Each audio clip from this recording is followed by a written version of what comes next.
दोस्तों, आज हम पढ़ेंगे अध्याय 2 अम्ल, क्षारक एवं लवण।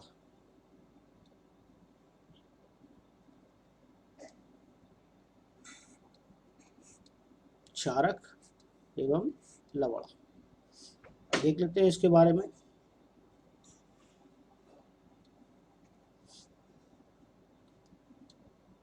आपने पिछली कक्षा में अध्ययन किया होगा कि भोजन का खट्टा एवं कड़वा स्वाद भोजन में विद्यमान क्रमशः अम्ल एवं क्षारक के कारण होता है।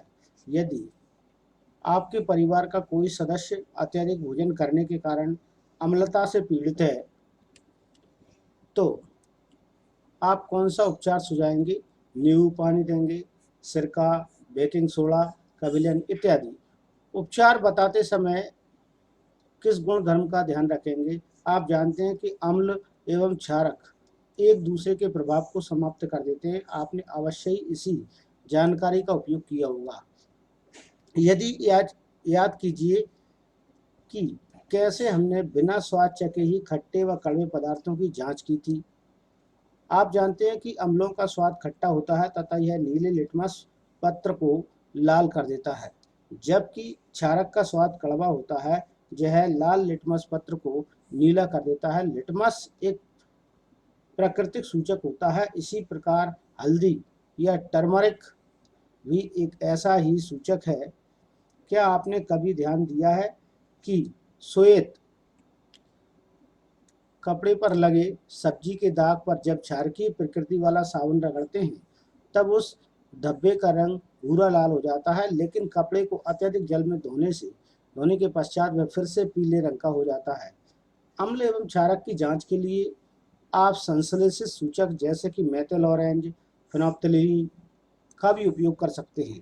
इस अध्याय में हम अम्ल एवं क्षारक की अभिक्रियाओं के बारे में अध्ययन करेंगे और हमें जानकारी प्राप्त होगी कि अम्ल एवं क्षारक कैसे एक दूसरे के प्रभाव को समाप्त कर देते हैं। साथ ही दैनिक जीवन में पाई जाने वाली तथा उपयोग में आने वाली बहुत सी रोचक वस्तुओं के बारे में भी हम अध्ययन करने जा रहे हैं। इस बॉक्स को पढ़ लेते हैं। क्या आप जानते हैं लिटमस विलयन बैगनी रंग का रंजक होता है जो थैलोफाइटा समूह के लिचेन नामक पौधे से निकाला जाता है। यह आपको ध्यान रखना है कि थैलोफाइटा समूह के सदस्य से लिचेन नामक पौधे से यह लिटमस प्राप्त होता है।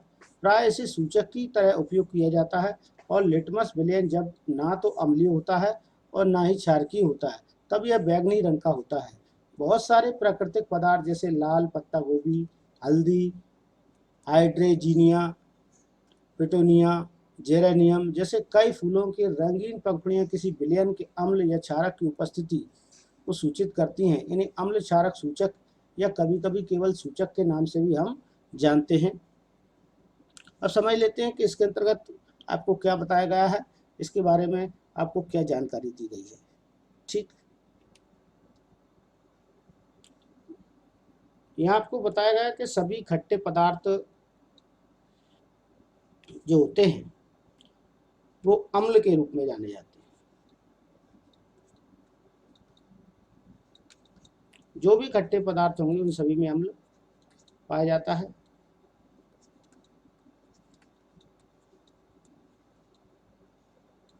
या कसैले या कड़वे पदार्थ जो हैं उनमें क्षार पाया जाता है।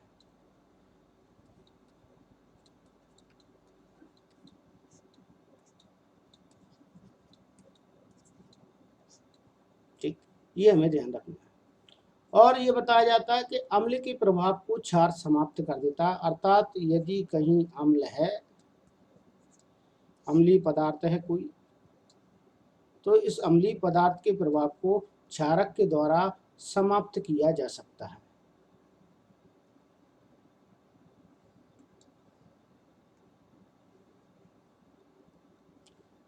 जैसे ही क्षार इसमें डालने पर ये अम्ल का प्रभाव समाप्त हो जाएगा, फिर इसमें अम्ल दिखाई नहीं देगा। जैसे आप इस प्रकार से दे सकते हैं।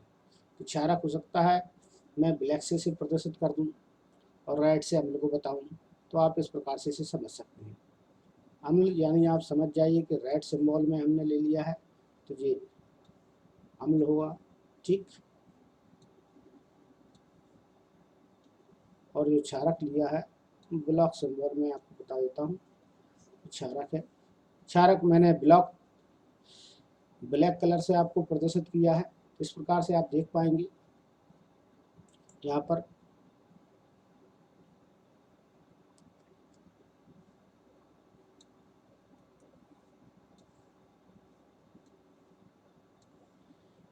और ये ब्लैक जब इसमें फिल किया जाता है तो ये अम्ल के प्रभाव को समाप्त कर देता है।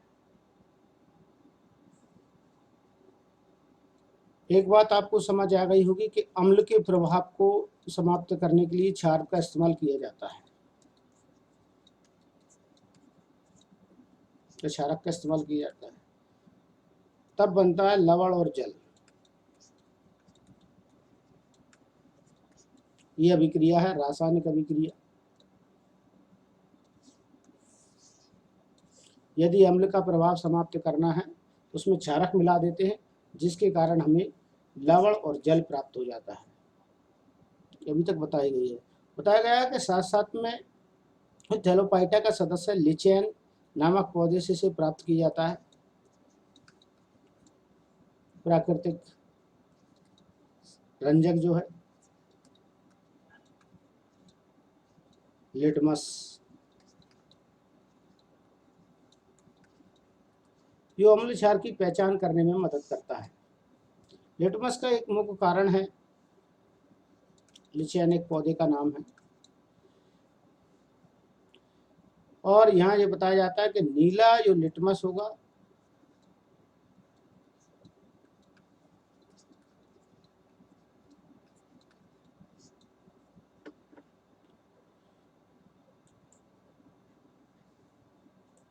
ये नीला लिटमस है,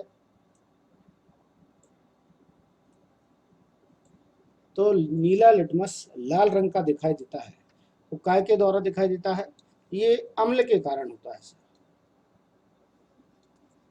अम्ल नीले लिटमस को लाल रंग में परिवर्तित कर देता है। क्षार का स्वभाव होता है कि वह लाल लिटमस को नीला कर देता है। इसे मैं उल्टा लिख देता हूं।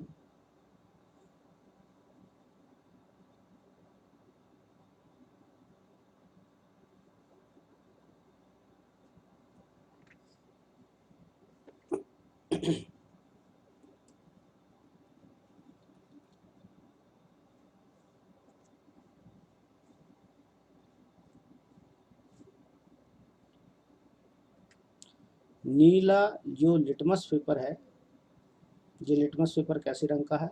ये लिटमस पेपर है नीले रंग का। तो जब नीले रंग का लिटमस पेपर है, ये लिटमस पेपर नीले रंग से बना हुआ है, जिसे आप इस प्रकार से फिल भी कर सकते हैं, बता भी सकते हैं। और जैसे ही नीले लिटमस पेपर पर अम्ल में इसे डुबाया जाता है तो ये नीला लिटमस पेपर लाल रंग का हो जाता है। ठीक, इसी प्रकार से दूसरे के बारे में चर्चा करेंगे हम कि क्षार के कारण लाल लिटमस पेपर नीला हो जाता है।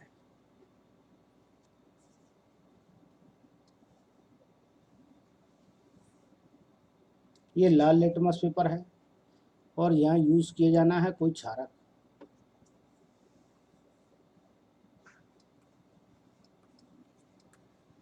क्षारक पदार्थ लेंगे हम। क्षारक पदार्थ पे जब भी लाल लिटमस पर इसे डाला जाता है तो लाल लिटमस ये क्षारक पदार्थ क्या कर देता है? नीले रंग में परिवर्तित कर देता है। ये आपको ध्यान रखना।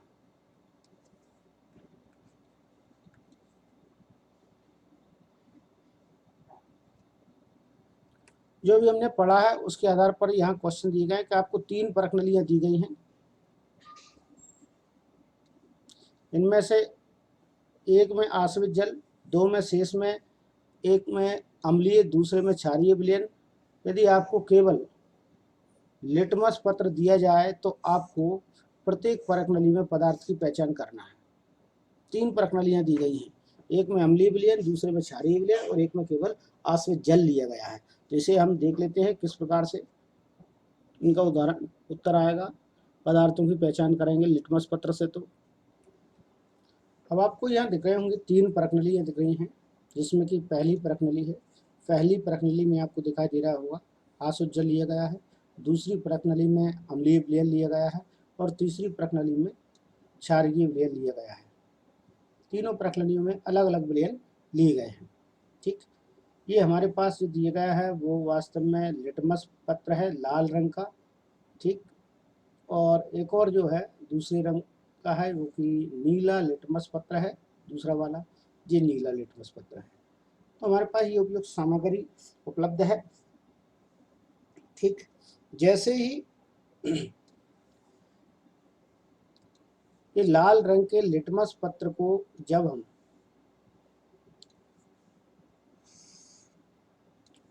इस विलयन में डिप करेंगे, इस विलयन में हम इसे डुबाने की कोशिश करेंगे, तब यह लाल लिटमस पेपर का रंग नहीं बदलता है, अर्थात यह लाल ही रंग का रहेगा। ठीक है, कैसे रंग का रहेगा? लाल रंग का ही ये लिटमस पत्र रहेगा। इसे हम देख लेते हैं अभी हाल तुरंत में।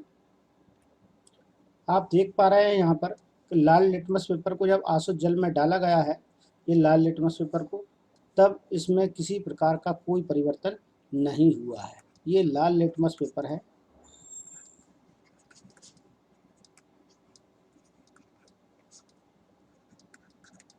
लाल लिटमस पत्र, कोई परिवर्तन नहीं। यहाँ लिख सकते हैं कोई परिवर्तन नहीं होता है। ठीक, तो लाल लिटमस पेपर में यहाँ किसी प्रकार का कोई परिवर्तन नहीं होता है। आगे चलते हैं। यहाँ देखिए आप देख पा रहे होंगे कि अम्लीय विलयन में जब लाल लिटमस पेपर डाला जाता है ये, तब भी इसमें किसी प्रकार का कोई परिवर्तन नहीं हुआ। यहाँ भी कोई परिवर्तन नहीं है, यहाँ आप लिख देंगे कोई परिवर्तन नहीं।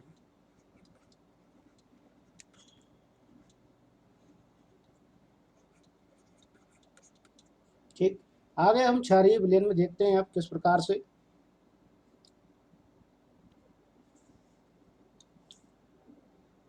यहाँ आप देख पा रहे होंगे कि जैसे क्षारीय विलयन में लाल लिटमस पेपर को डिप कराया गया है, यहाँ पर इसका जितना भाग क्षारीय विलयन में डूबा हुआ है वह नीले रंग का हो गया है, अर्थात रंग में परिवर्तन आया है। यहाँ पर रंग परिवर्तन हो गया है। ये तो आप समझ गए होंगे कि यहाँ पर लाल लिटमस पेपर केवल क्षार के साथ में रंग परिवर्तन करता है, अम्लीय घोल के साथ में नहीं करता और आसुत जल के साथ में नहीं करता, केवल क्षार के साथ में रंग परिवर्तन करता है। लाल लिटमस पेपर नीले रंग का हो जाता है। इसी प्रकार से प्रक्रिया को दोहराते हुए हम यहाँ रंग परिवर्तन के बारे में देखेंगे। अब नीले लिटमस पेपर पर रंग परिवर्तन देखेंगे, देख लीजिए। आइए, आसुत जल में नीला लिटमस पेपर डालते हैं तब कोई परिवर्तन नहीं आता, इसमें कोई परिवर्तन नहीं होता है रंग में। ठीक, अर्थात यह यदि लाल लिटमस पत्र डाल रहे हैं तो भी कोई परिवर्तन नहीं होता है, और नीला डालते हैं तो भी कोई परिवर्तन नहीं होता है। ठीक, इसका मतलब है ये विलयन कैसा है? ये उदासीन है, हमें ये पता चल गया। अर्थात ना तो अम्ल है ना क्षार है, इसीलिए कहा जाता है उसे उदासीन विलयन कहा जाता है। अब बात आती है अम्लीय विलयन में नीला लिटमस पत्र डालने की। आप देखेंगे कि जैसे ही अम्ल में नीला लिटमस पत्र डाला गया, डालने के पश्चात उसमें ये निचला भाग लाल रंग का नजर आ रहा है, यहाँ तक ये डूबा हुआ है। ठीक, ये जितना सिरा इस विलयन के अंदर डूबा हुआ है वह लाल रंग का आ रहा है, अर्थात इसमें रंग परिवर्तन हुआ है। हम यहाँ लिख देंगे रंग परिवर्तन होता है, रंग परिवर्तन होता है। और ये रंग परिवर्तन होता है उसमें आप जानते हैं कि नीला लिटमस लाल रंग का हो जाता है, नीला रंग काय परिवर्तित हो जाता है, लाल रंग में परिवर्तित हो जाता है।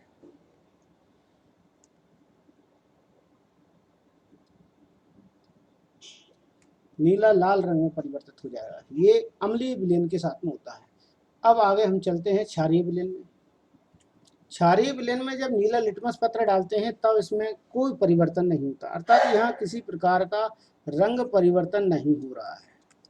यहाँ आप देख रहे हैं रंग परिवर्तन नहीं होता है।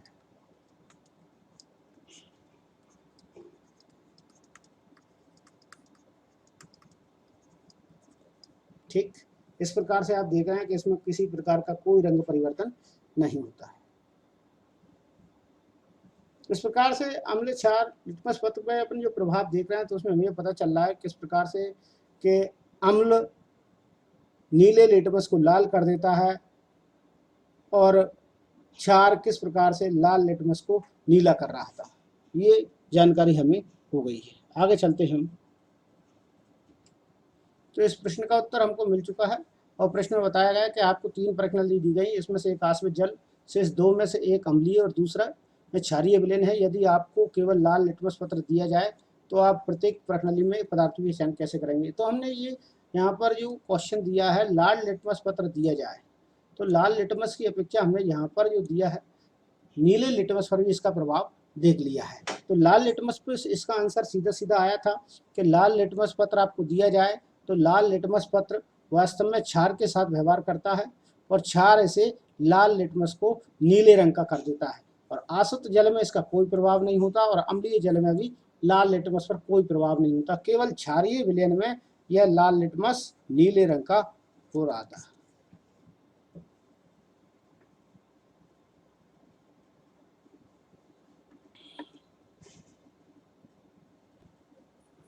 कल अगली वीडियो में हम अम्ल एवं क्षारक के रासायनिक गुणधर्म की जानकारी प्राप्त करेंगे कि रासायनिक गुणधर्म क्या है और किस प्रकार से इसे समझा जाता है।